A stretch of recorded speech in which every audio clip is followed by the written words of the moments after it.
開始新出發嗎？流過了吧，忘記了嗎？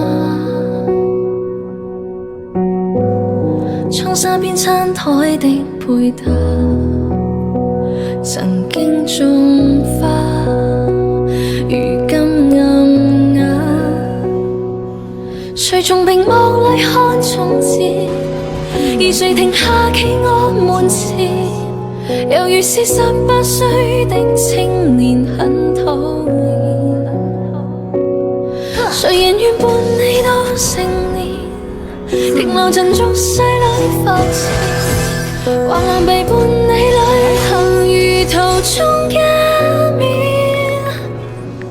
只可惜風景都錯過，差一點方可親吻我。喜歡這束畫撫弄我，而你欠我。當天的街巷中碰過，吹起的煙圈中說破，心中這一位英俊少年的愛火，可消散。